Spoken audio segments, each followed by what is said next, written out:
بسم اللہ الرحمن الرحیم۔ السلام علیکم۔ الظاہر ٹی وی کی طرف سے خوش آمدید۔ آئیے سنتے ہیں آج کی تازہ خبریں۔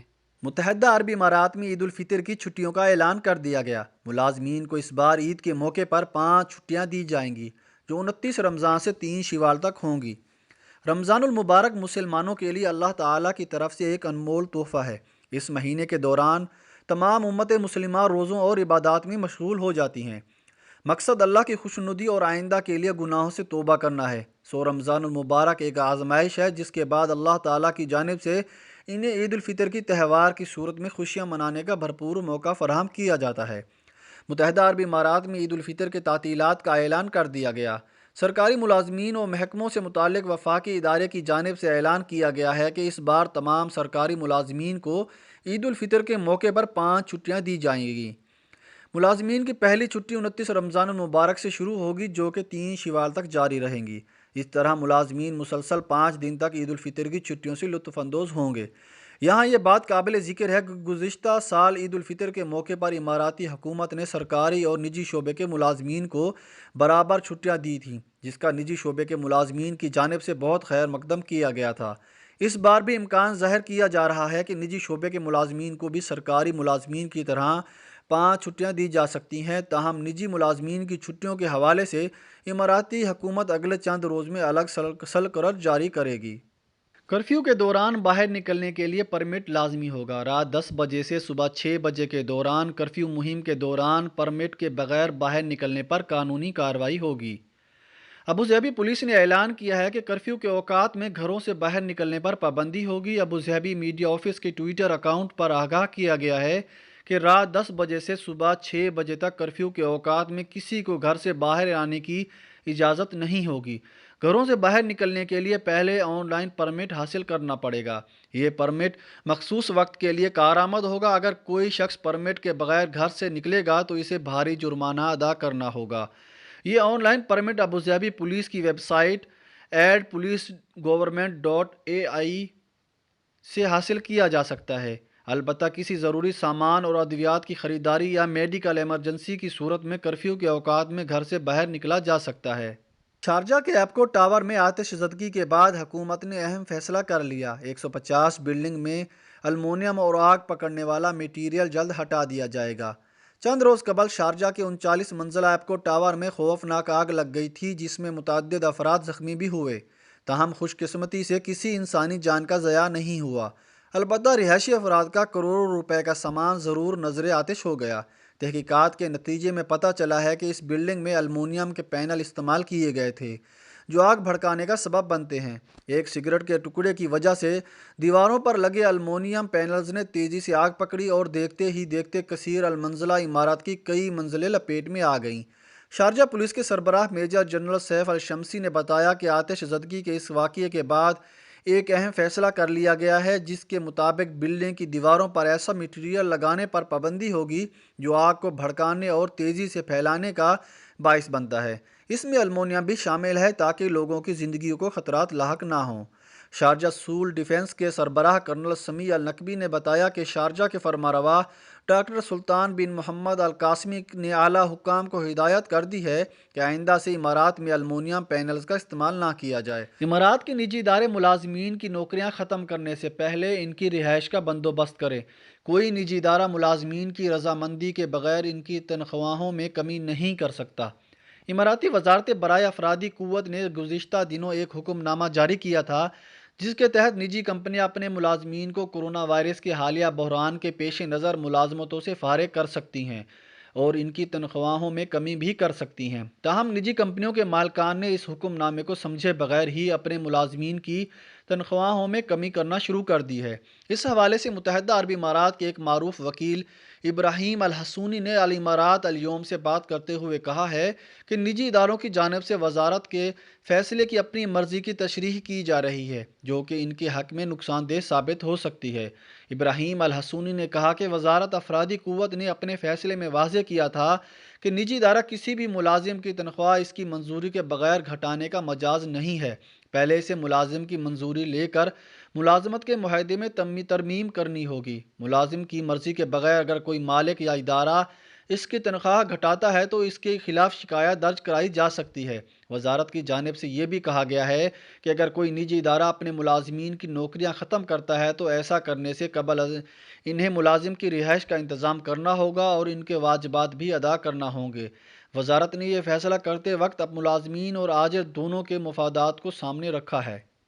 پاکستان، بھارت، فلپائن کے سفیروں کا غیر ملکی شہریوں کے لیے قائم کورونا ٹیسٹنگ مراکز کا دورہ۔ ابوظہبی امور خارجہ اور بین الاقوامی تعاون کی وزارت نے متحدہ عرب امارات میں غیر ملکی سفارت خانوں کے نمائندوں کو مصفا انڈسٹریل ایریا میں غیر ملکی ورکرز کے لیے قائم کیے گئے کووڈ-19 ٹیسٹنگ مراکز کا دورہ کرایا۔ بھارت، فلپائن اور پاکستان کے سفیروں اور مصری سفارت خانے میں کونسلر امور کے انچارج پرسن نے ان مراکز کا دورہ کیا اور وہاں پر فراہم کی جانے والی طبی دیکھ بھال کا مشاہدہ کیا۔ متحدہ عرب امارات نے ان ملکوں کو مزدوروں کو صحت کی دیکھ بھال اور کورونا سے بچاؤ کے لیے عملی اقدامات کیے ہیں۔ وزارت امور خارجہ اور بین الاقوامی تعاون کے انڈر سیکرٹری خالد عبداللہ بالحول نے کہا کہ متحدہ عرب امارات تمام متعلقہ اداروں کے تعاون سے غیر ملکی ورکرز کی صحت کی حفاظت کو یقینی بنانے کے لیے تمام ممکن اقدامات کر رہا ہے۔ انہوں نے کہا کہ وزارت خارجہ غیر ملکی سفارت خانوں کو اپنے شہریوں کی حفاظت کے لیے احتیاطی اقدامات میں ہر ممکن تعاون فراہم کر رہی ہے۔ کھانے کے ذریعے کورونا وائرس منتقل نہیں ہو سکتا: اماراتی food safety authority. Dubai Abu Dhabi زراعت اور فوڈ سیفٹی اتھارٹی نے کہا ہے کہ کورونا وائرس کھانے اور پیکیجنگ کے ذریعے منتقل نہیں ہوتا۔ مقامی اخبار کے مطابق اتھارٹی نے نشاندہی کی ہے کہ کورونا وائرس کھانے میں زندہ یا دوبارہ تولید نہیں کر سکتا۔ اتھارٹی نے مزید کہا کہ پھلوں اور سبزیوں کی دھلائی ان کی حفاظت کو یقینی بنانے کے لیے کافی ہے۔ کھانا خریدنے یا کھانا پکانے کے دوران کووڈ-19 سے خود سے محفوظ رکھنے کے لیے عوام کو آگاہ کرنے کے لیے مہم چلائی ہے۔ اتھارٹی نے عوام کو مشورہ دیا کہ وہ پھل اور سبزیوں کو پانی اور سرکے سے دھوئیں اور تاکہ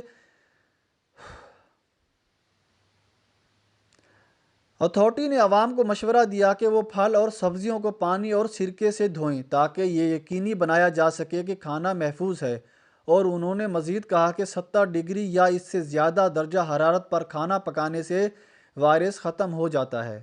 قانون کی خلاف ورزی کرنے پر 1 لاکھ درہم تک کا جرمانہ اور جیل کی سزا بھی ہو سکتی ہے۔ دبئی پبلک پروسیکیوشن نے عوام سے مطالبہ کیا ہے کہ وہ عوامی تحفظ کو یقینی بنانے اور قانونی احتساب سے بچنے کے لیے کسی بھی طرح سے آتش بازی کے استعمال کے خلاف متحدہ عرب امارات کے قوانین کی پاسداری کرے۔ مزید کہا گیا کہ وفاقی فرمان قانون کے آرٹیکل 3 کے تحت ضابطے کی منظوری کے بغیر بارودی مواد یا دھماکہ خیز مواد کے حصول، قبضے، نقل و حمل، گاڑیاں تیاری اور مرمت پر پابندی ہے۔ آرٹیکل 54 کے تحت کوئی بھی شخص جو آتش بازی کا کاروبار، درآمد، برآمد یا تیاری یا بغیر لائسنس کے ملک سے باہر لے جاتے ہوئے پکڑا گیا تو اسے عدالت کم سے کم 1 سال کی سزا سنائے گی اور قید کے ساتھ ساتھ کم سے کم 1 لاکھ درہم جرمانہ عائد کیا جائے گا یا مذکورہ سزاؤں میں سے کوئی ایک سزا دی جائے گی۔ ویلیو ایڈڈ ٹیکس بڑھانے کا ارادہ نہیں۔ امارات میں ویلیو ایڈڈ ٹیکس بڑھانے کا کوئی ارادہ نہیں۔ ٹیکسوں کے حوالے سے ملک میں جو نظام قائم ہے وہی چلتا رہے گا۔ یہ بات اماراتی وزیر خزانہ کے سیکرٹری یونس الخوری نے امارات الیوم سے گفتگو کرتے ہوئے کہی۔ سعودی عرب میں ویلیو ایڈڈ ٹیکس کی شرح 5% سے بڑھا کر 15% کرنے کے پس منظر میں انہوں نے کہا ہے کہ حکومت اس وقت کوئی تبدیلی نہیں کرنا چاہتی۔ ہماری پوری توجہ وائرس کو محصور کر کے اس کے خاتمے پر ہے۔ انہوں نے کہا کہ وزارت خزانہ سمیت حکومتی ادارے کورونا بحران کے بعد ملک کی معیشت کو بحال کرنے کے لیے اقدامات پر غور و فکر کر رہے ہیں۔ معیشت کو مستحکم کرنے کے لیے کئی معاشی پالیسیاں تیار کی جا رہی ہیں۔ درمیانے اور چھوٹے درجے کے کاروبار کو بڑھانے کے لیے نئی سہولتیں دینے کا جائزہ لیا جا رہا ہے۔ واضح رہے کہ امارات میں ویلیو ایڈڈ ٹیکس کا نفاذ جنوری 2018 میں ہوا تھا۔ دیگر خلیجی ممالک کی طرح امارات میں بھی مختلف اشیاء پر 5% واٹ نافذ کیا گیا۔ بحرین کا ایک خاندان افطار میں شریک ہو کر بھاری مصیبت میں پھنس گیا۔ بحرین میں ایک ہی خاندان کے 16 افراد کورونا کی بیماری کا شکار ہو گئے۔ تفصیلات کے مطابق ایک بحرینی خاندان افطار کی دعوت پر اکٹھا ہوئے۔ ان میں سے ایک شخص کورونا سے متاثر تھا، جس کی وجہ سے افطار کی اس تقریب میں موجود تمام افراد کورونا سے متاثر ہو گئے۔ وزارت صحت کے مطابق ان افراد نے حکومتی احکامات کی خلاف ورزی کرتے ہوئے اجتماعی دعوت میں شرکت کی۔ اس دوران سماجی فاصلے کو بھی نظر انداز کیا گیا، جبکہ ماسک اور گلوز پہننے جیسی احتیاطی تدابیر بھی اختیار نہ کی گئی، جس کا نتیجہ اس خاندان کے 16 افراد میں کورونا کی تشخیص کی صورت میں ظاہر ہوا۔ متاثرہ افراد میں بچوں کے علاوہ بوڑھے بزرگ بھی شامل ہیں۔ وزارت صحت کی جانب سے بتایا گیا ہے کہ مملکت میں مزید 179 افراد میں کورونا کی تصدیق ہوئی ہے، جس کے بعد مجموعی گنتی 4774 تک پہنچ گئی ہے۔ نئے مریضوں میں سے تارکین وطن کی گنتی 157 ہے، جبکہ مقامی افراد کی گنتی 22 ہے۔ گزشتہ روز 6 مریض صحت یاب ہو گئے۔ اس طرح مملکت میں کورونا سے شفا یاب ہونے والوں کی کل تعداد 2055 ہو گئی ہے، جبکہ وفات پانے والے کورونا مریضوں کی گنتی 8 ہے۔ واضح ہے کہ گزشتہ ہفتے امارات میں بھی اسی نوعیت کا ایک واقعہ پیش آیا تھا۔